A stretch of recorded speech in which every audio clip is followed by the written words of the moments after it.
Welcome back to Witch Hunt Podcast. I'm Josh Hutchinson. And I'm Sarah Jack. We have a special treat for you this week. Not one, but two new episodes dropping simultaneously.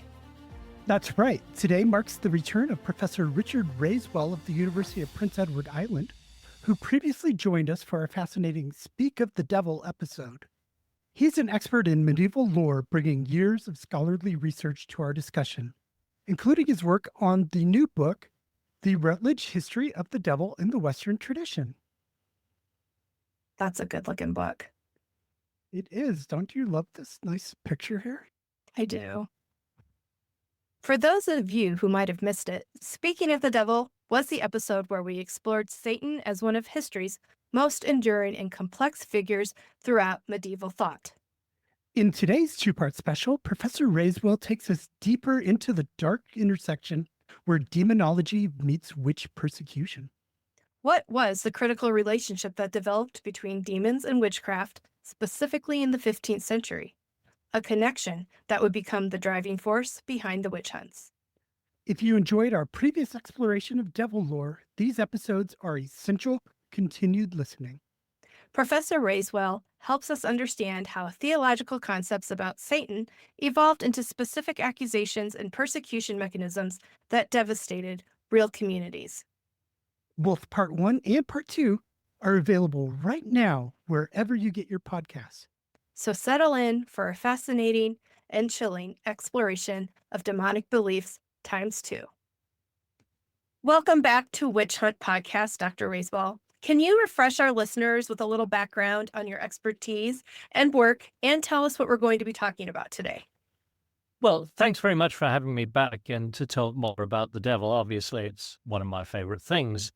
But to talk today about the relationship that develops, in particular in the 15th century, between demonism and witchcraft, the kind of witchcraft that animate the witch hunts that are the focus of this podcast. I'm Richard Raiswell.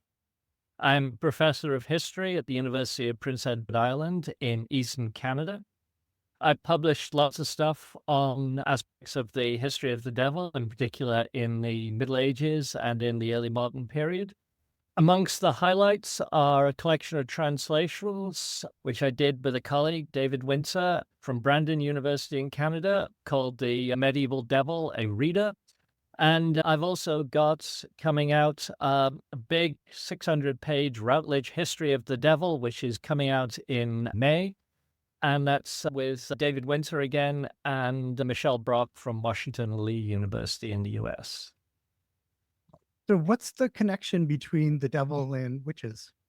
Yeah, this is a really important and interesting question. I think it goes back to early Christianity and the process by which Christianity comes to define itself. Because one of the problems Christianity finds itself in the early days is it's in a marketplace of supernatural wonder workers. There are lots of people in the ancient world who offer some sort of supernatural remedy for things. All sorts of people offering, cure-alls, they're offering love magic, they're offering all sorts of things. Some of the things that you talked about when you talked to Tabitha Stanmore about service magic. The ancient world is full of these sorts of people.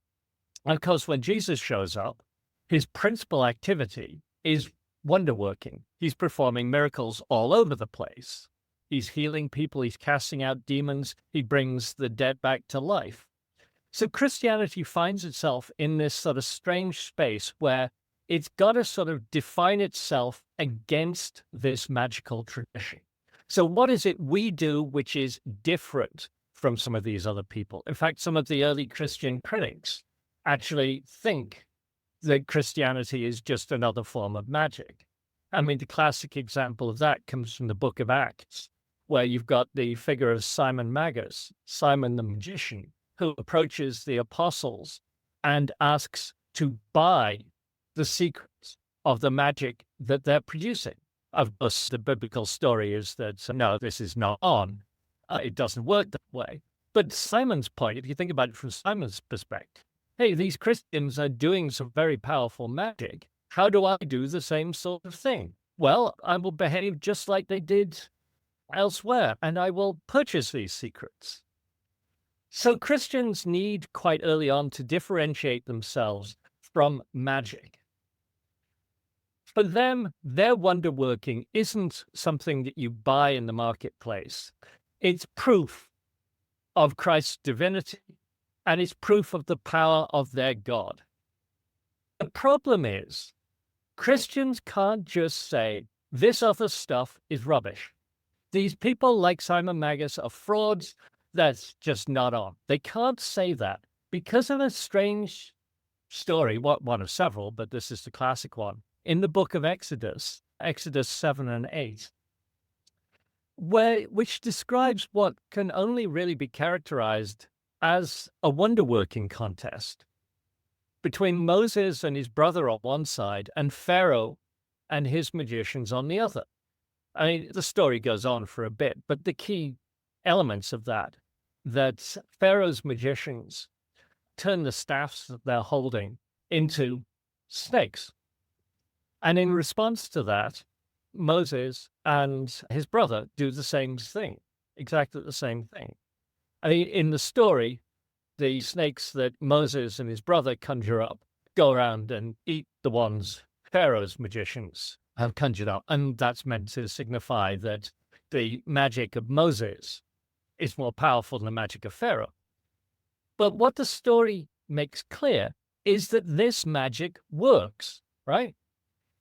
Nobody's saying that this is a fraud, that Pharaoh's magicians have somehow sort of done some sleight of hand trick and pulled some snakes out and managed to hide their staffs. No, it actually happened. It actually worked. Something was going on there. So when early Christians turn to this story, they've got to sort of account for it.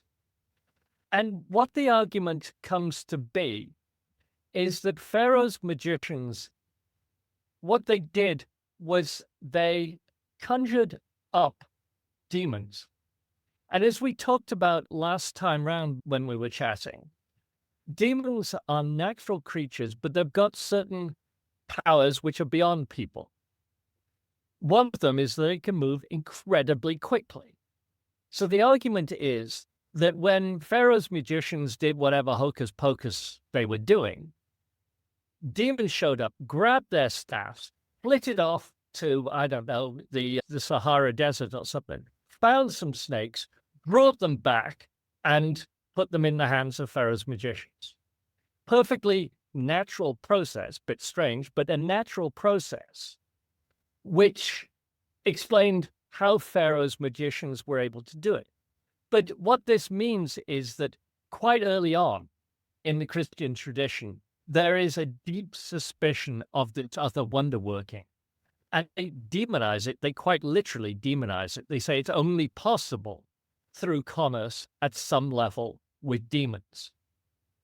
So there's, right from the earliest Christian tradition, because of this need to differentiate themselves from other forms of magic, there is this built-in tension and hostility to this sort of service magic tradition that you've talked about.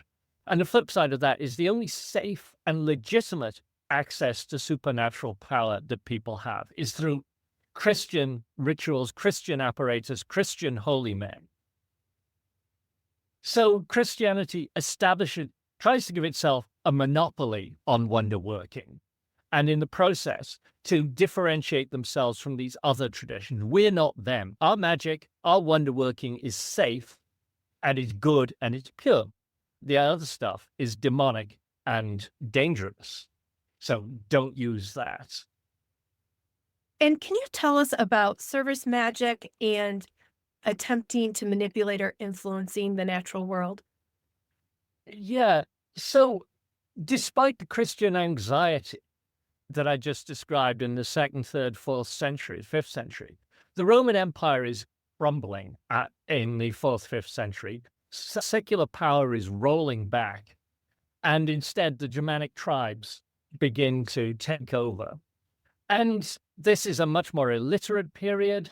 Centralized authority just isn't possible the way that it had been in the 3rd, 2nd centuries before. So what's happening in the secular side is also happening in the ecclesiastical side. It's very difficult for the church to enforce anything. I mean, it can't. I mean, the Pope can sort of say, don't do magic. And who hears that? I mean, there just isn't the infrastructure to move these ideas around very effectively or consistently. As the Germanic tribes replace Roman authority, they bring with them their own sort of forms of service magic. And they combine it with aspects of Christian ritual, Christian traditions. So they still need to heal children, heal the sick. They need to perform love magic. They need to be able to predict the future, whether the crops are going to be any good. All of these sorts of things that you need to do with service magic. But what they also do is they bring aspects of Christian tradition into it. So if you're gathering herbs for a particular potion to heal somebody, maybe do it under the moonlight, for instance, to try and harness the power of the moon or under some favored astrological sign. But while you're mixing it up, why not say some prayers with that as well? It's as if they're trying to bring in every form of supernatural power that they've got access to. So you've got the power of the herbs, you've got the astrological power, but why not bring in some Christian power as well? And then what you're making is going to be a super powerful potion. We get complaints from Christian authorities about this sort of stuff every now and again. There's a fellow in the 9th century called Agobard of Lyon who complains that people in the countryside still believe that they can cause hailstorms or thunderstorms. And we've got a guy in the 11th century writes a law code, guy's name's Burkhard of Worms, and he lists all sorts of popular superstitions that he says, stay away from these are ridiculous. Don't put your kid on top of an oven or on your roof if you're looking to try and cure some sort of illness. As an historian, you look at that and say, really, that's what people are doing? Where does that come from? But it's probably just some sort of tradition, and you don't know if it's just a one-off that he's heard about or if people are doing it all over the place. You've got no context as an historian for that sort of thing. In general, when churchmen run across this sort of stuff, they prescribe just some sort of penance for it. Don't do this sort of stuff. It's not good, but do some penance. No one's tortured, no one's executed. The church's point is simply to make clear that these beliefs are wrong and potentially dangerous. It is possible to get into trouble when using magic if you're explicitly calling on demons to do something. Obviously, that's not all. And there are people who try to use their occult knowledge or rituals to injure and to harm people, because obviously if you can make somebody fall in love with you or two other people fall in love with each other, you can cause them to hate each other as well. It's the old adage, if you know how to unwitch, you also know how to witch, right? If you think of your doctor gives you these magical little pills to cure your illness, but you also know that the doctor knows how to kill you as well, right? You just trust that that's not happening. So the other side of the knowledge is always possible and dangerous, and obviously that's not on.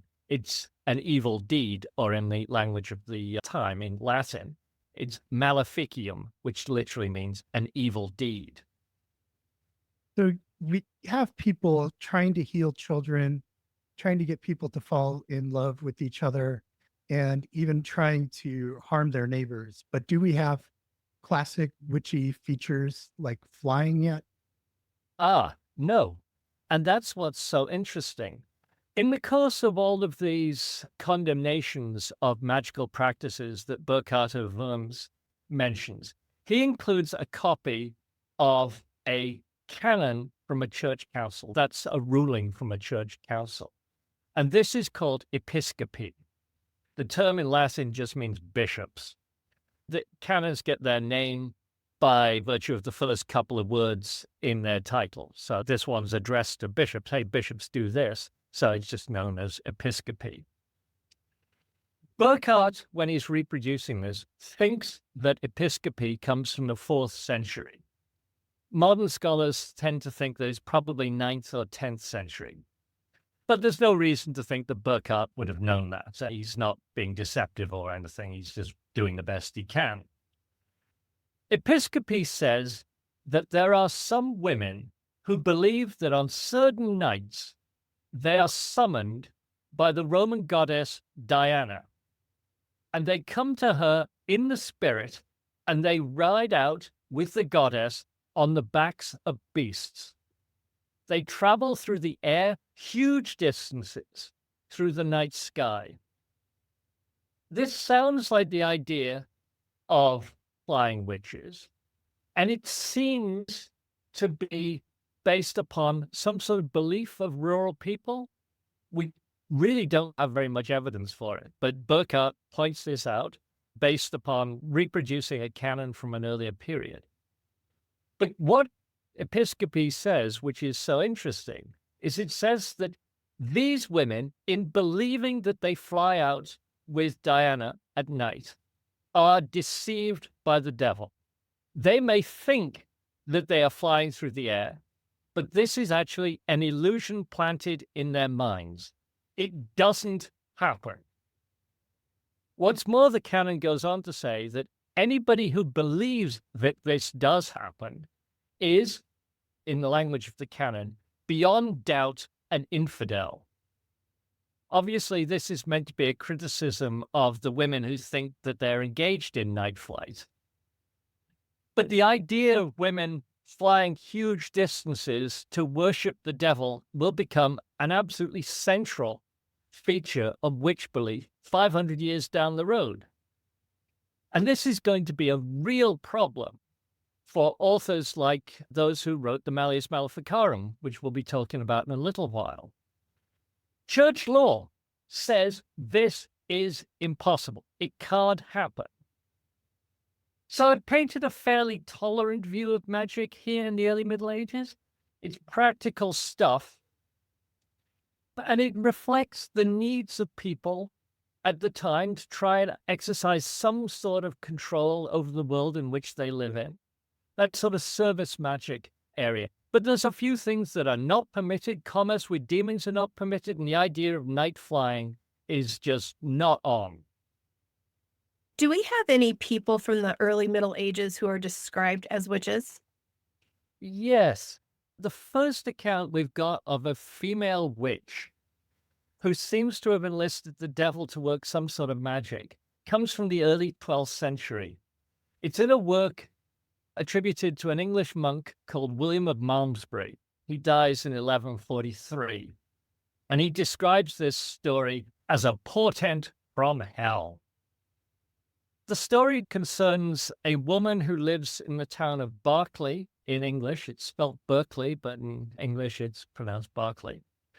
William of Malmesbury doesn't date this story, but where he includes it in his chronicle, it comes just after the death of Pope Gregory VI, and he dies in 1048. So it's mid-11th century-ish.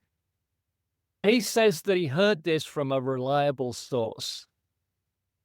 This is the story. The woman has 2 surviving adult children.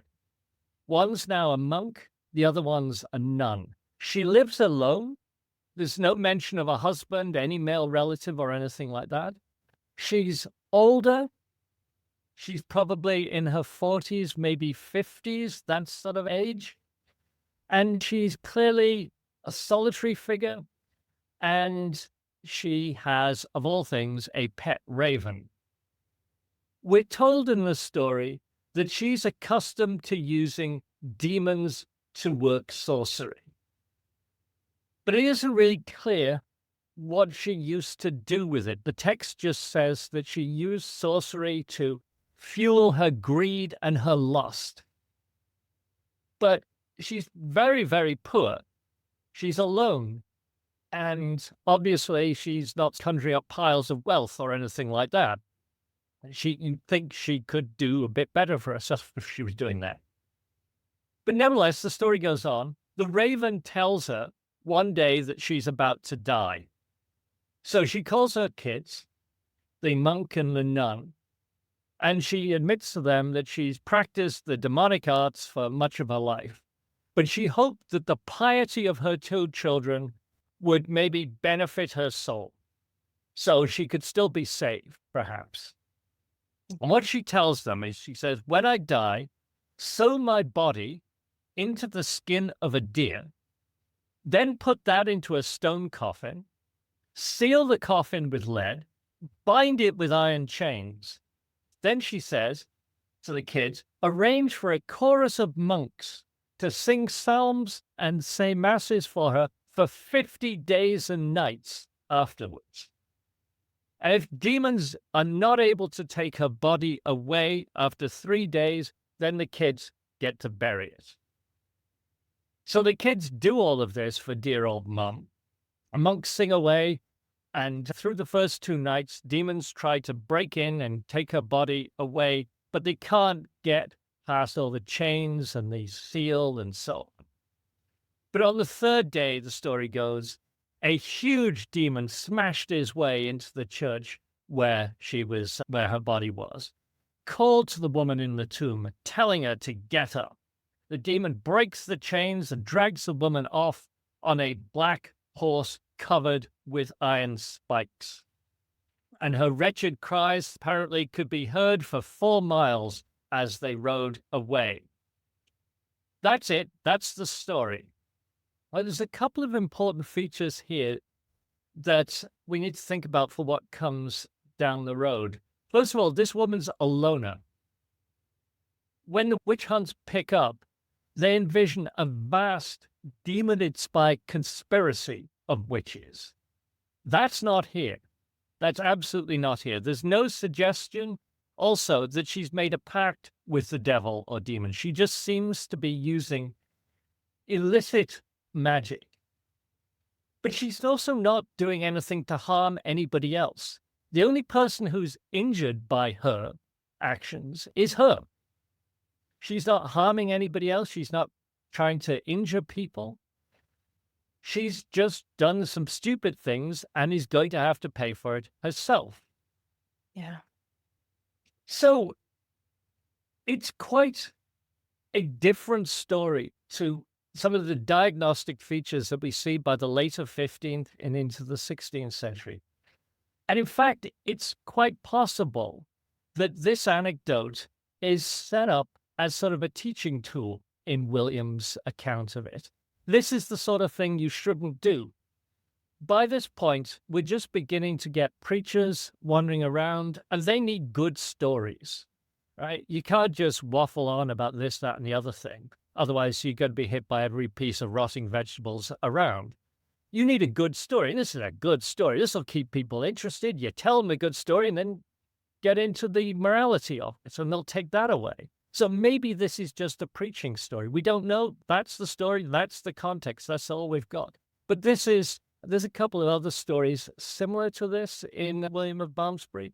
But these people are not a major problem to anybody except themselves. And so the value of the story is didactic. Don't do this, kids. Stay away from this. It's dangerous. It's a very fascinating story, but those features that you mentioned raise some questions. If the Witch of Berkeley was solitary, where do we get the idea of a sect of witches who are in league with the devil? Yeah, and this is absolutely crucial. At about the time that the Witch of Berkeley story is set down, middle of the 12th century, the church is becoming increasingly concerned with heresy. There is a pope in Rome, but the church really hasn't had an effective mechanism for policing belief until really the 12th century.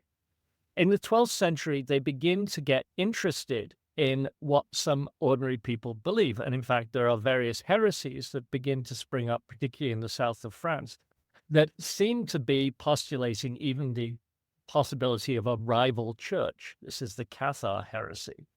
The church is becoming increasingly concerned with heresy, and is for the first time beginning to get the mechanisms to be able to deal with it. The church develops institutions to try and deal with heresy. Firstly, they try to persuade heretics, teach them, okay, this stuff you're teaching is wrong, this is the right stuff.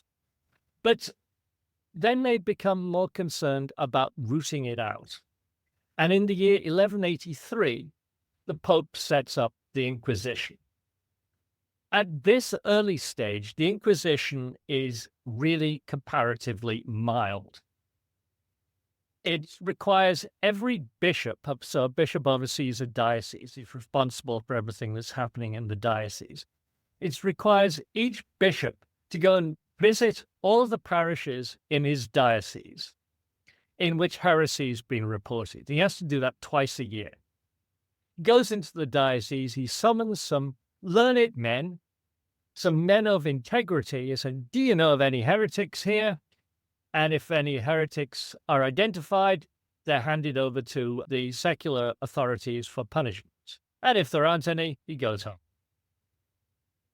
Every now and again, the Pope might appoint a special inquisitor, an outsider concerned in particular for rooting out heresy in one particular region. And one of the earliest and the most infamous of these special inquisitors is a man named Conrad of Marburg. In 1231, Conrad is charged with rooting out heresy in parts of the Germanic lands. His job is to investigate heresy and then to act as judge and to sentence the accused. And he operates with two converted ex-heretics who claim that they have a special gift for identifying heretics. They said they don't need evidence, they just knew when heretics were there. And for the next 2 years, from 1231 to 1233, they had untold numbers of men and women burned at the stake if they would not admit that they were heretics. The thing is, it seems that when Conrad encountered these heretics, he's understanding them in demonic terms, and this is new. And he reports this to the Pope as if this is a demonic sect. What he describes to the Pope is an organized sect of devil worshippers, sort of an anti-church that is set up almost to parody and mock all of the established rites of Christianity. And we've got a very detailed description of what he thinks he's found. He says that when people try to join this sect, they have to go through an initiation rite. First of all, they have to kiss a huge toad. Toads are believed to be poisonous at this time. They have to kiss the toad on the mouth, and they have to consummate the kiss with saliva. Sometimes they have to kiss the rear of the toad. Then after they do this, and this is his language, a pale-skinned, emaciated man with dark eyes appears and approaches the recruit. The two of them kiss. His kissing is actually absolutely fundamental to the way medieval society is structured. Within the feudal system, if somebody pledges to serve somebody else, if a vassal pledges to serve a lord, there's a whole ritual process that is involved in that, but it's consummated with a kiss. So this is an imitation of that. So they have to kiss this pale-skinned, emaciated man, and they have to pledge to serve him. Then there's a great banquet. Then a black cat comes into the room, backwards and with its tail up. And everybody, including the pale man, has to kiss the cat on the anus. And then they receive some sort of blessing from the pale man.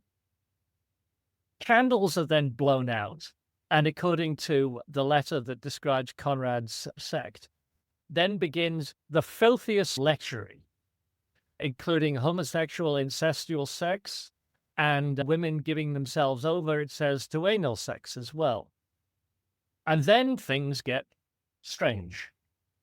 The candles are relit, and a shining man appears. He's described as shining brighter than the sun, but only from the waist up. Below the waist, he's hairy like a cat.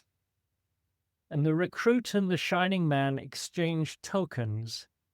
And again, this is sort of imitates the process whereby a vassal agrees to serve a lord. And then the shining man vanishes. And then, after welcoming the new recruit, everybody at this assembly engages in every sort of blasphemy that they can possibly imagine. They've got some consecrated Eucharists at this point, and in Catholic theology, in fact, this is very new Catholic theology, proclaimed in 1215. The Eucharist is actually the real, literal body of Christ.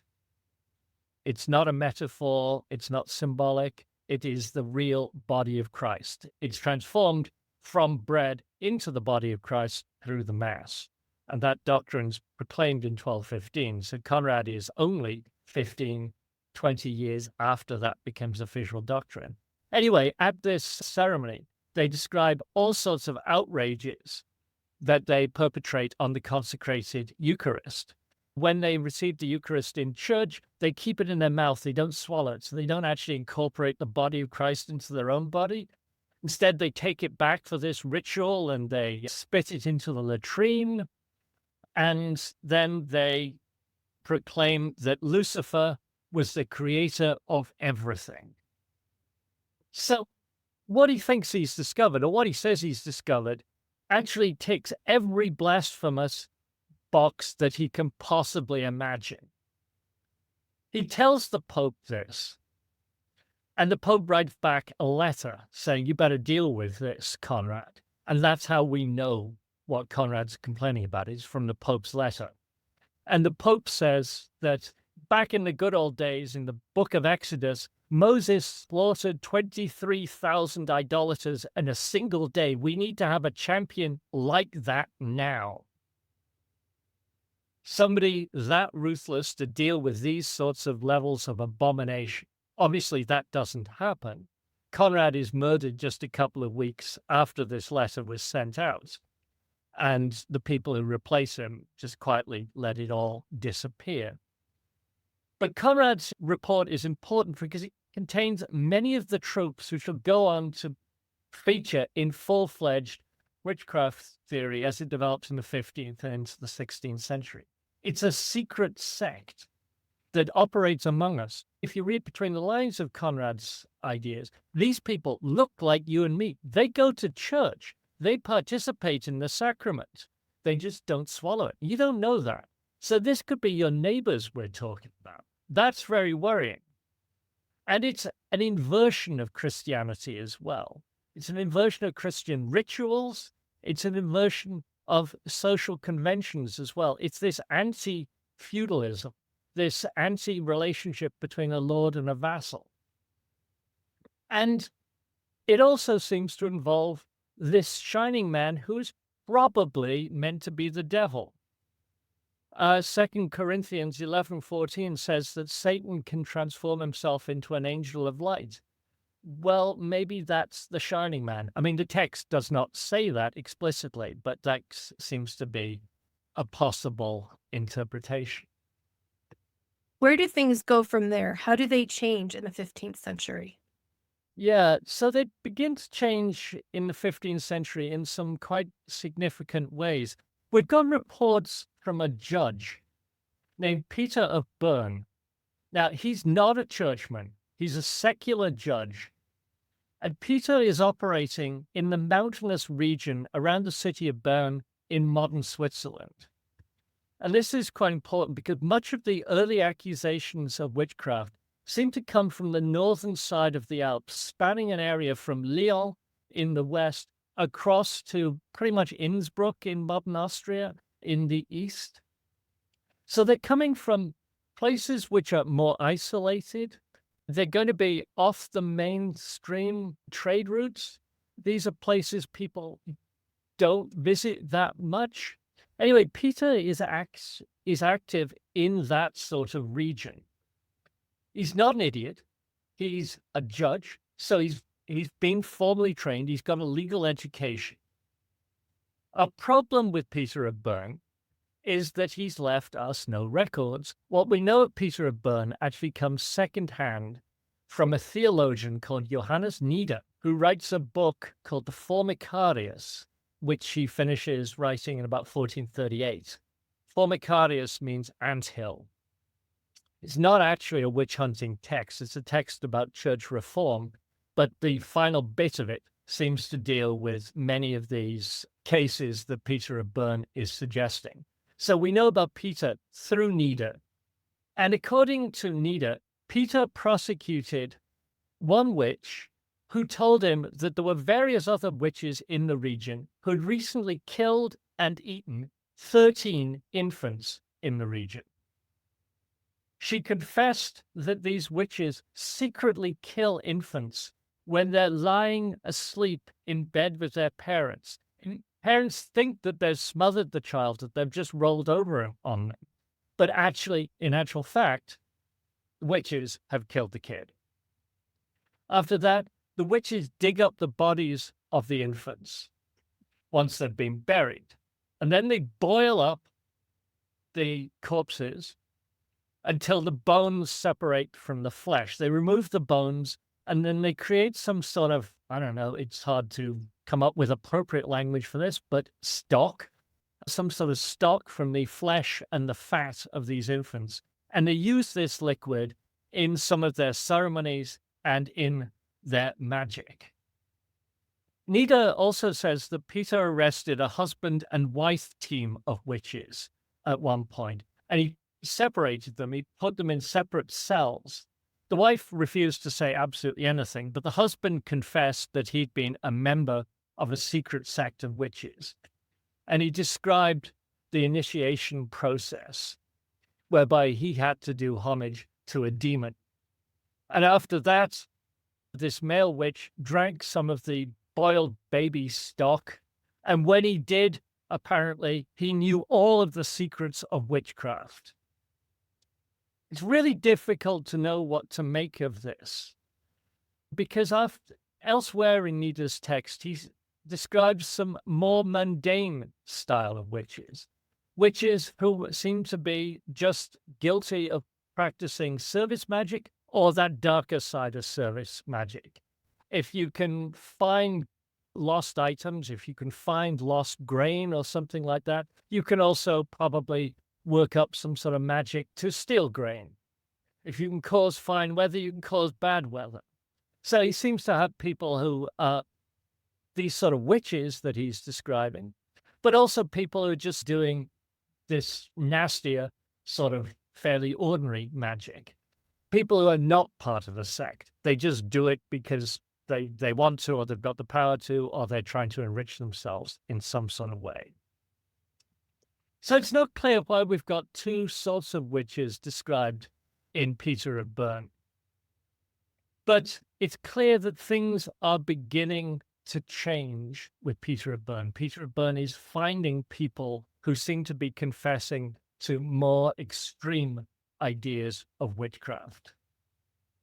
What witchcraft law or policy would have he been convicting them on?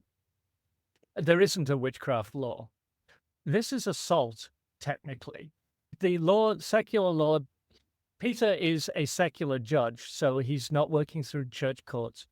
But the secular law doesn't make a distinction between me assaulting somebody with a dagger and me assaulting somebody through occult means. It's still assault.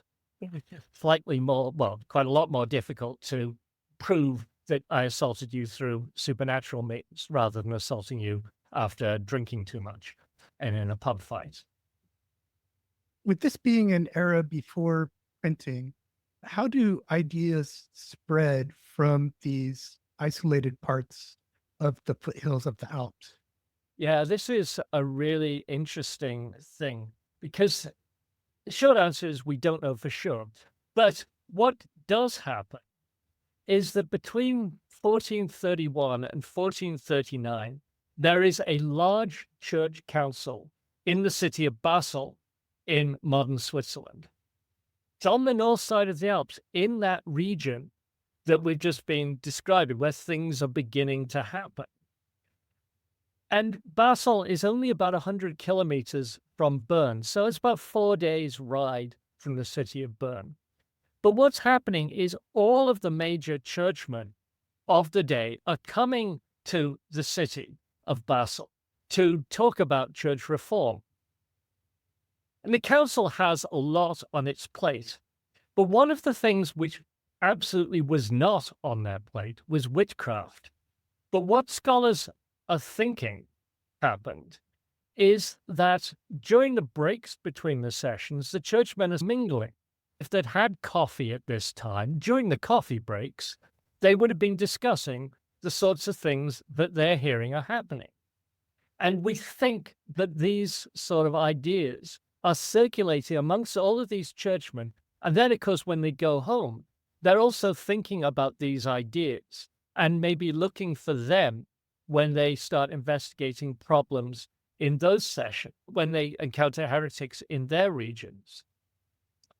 So this embryonic idea of witchcraft seems to have spread as a result of this church council in the region. And we've got a text which comes out of this, which has got a really important early witchcraft document associated with it. The document's called the Errores Gezariorum, translated, doesn't help very much, the errors of the Gezari. We don't know who the Gezari are. When people translate it, people generally translate it as just heretics, the errors of the heretics. We've got 3 different versions of this. We're still in the era of manuscripts, so things are handwritten, so that we always got variants, different versions of text, because they have to be copied out by hand. We've got 3 different versions of them, and they seem to be produced over a 20-year period. But the earliest one seems to date from about 1436. It's not very long, and it's anonymous. But it describes the beginnings of what is going to become the witches' Sabbath, or the witches' Sabbath. It calls it the synagogue of Satan, this early period, which is an allusion to Revelations 2:9. And it looks a lot like what Conrad of Marburg has described. Many of the features are the same. Conrad's stuff is coming probably as a result of interrogations with torture and the threat of torture. And it seems quite likely that this is the source for the Errores Gezariorum. It seems probably to be based upon the interrogations of 2 witches in particular. But again, there's a whole section about the process by which new recruits are brought into this sect, and the text is explicit. They're male and female. Witchcraft becomes more gendered over time, but right now it's male and female.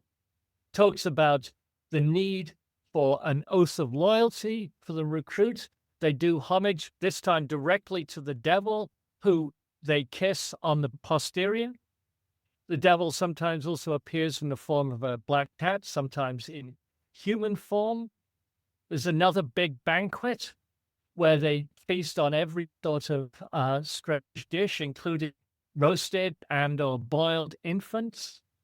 There's another great dance, which leads into an orgy, and it's an abominable orgy. It says male partners with male, female with female, mother with son, father with daughter, every sort of abomination they can imagine. And then once the candles are lit again, they prepare all sorts of potions and powders using the fat from these children that they've killed and cooked. And they mix this with the poisons of various unclean creatures like spiders, toads, and lizards. And with the devil's help, it says, these potions help them cast spells to kill people or animals, but when rubbed on a stave, they help the novice fly to the synagogue of Satan whenever they're called, whenever they're summoned. So this is the first sort of allusion to the idea of flying witches who can fly. With the Errores Gezariorum, what we're on the verge of is what scholars call the cumulative or elaborated conception of witchcraft. This is the sort of witchcraft which dominates in the later 15th, 16th century. It's very different to the witch of Berkeley. The witch is not a solitary. She's part of a vast, secret, anti-Christian conspiracy that is ultimately led by the devil. It's secret. You can't identify these people in normal life. This relationship with the devil comes in the form of a pact, which is consummated through either this sort of kissing or an increasingly later intercourse with the devil. At certain times of the year, the witches are obliged to travel through the air to the synagogue, or as it's called later, the Sabbath. This is the large assembly of witches presided over by demons and sometimes by Satan himself.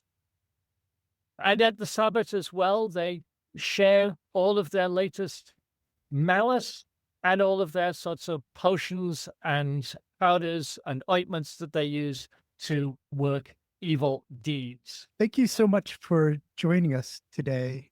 Do you have any concluding remarks about what we've discussed so far, and can you preview what's coming up next? Yes, absolutely. Thank you. I think we're on the verge of talking about the great early classic of witch hunting. I say classic, but obviously it's a very important book, but it's obviously a very problematic book.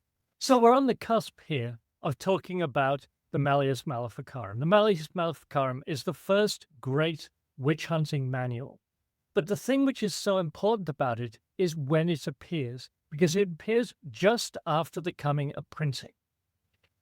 As I just discussed, early ideas of witchcraft seem to have circulated through churchmen leaving a church council. So it's individuals who've just sort of learned about these things through discussions.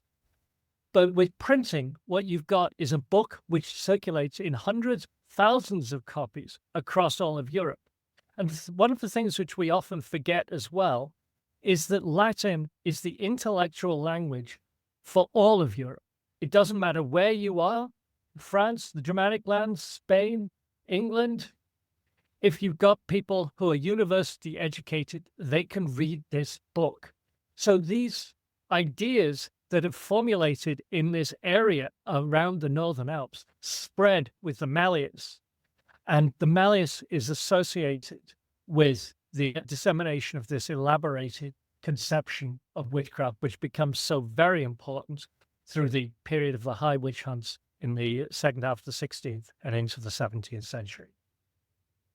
Thank you for joining us on this special double feature week of Witch Hunt Podcast.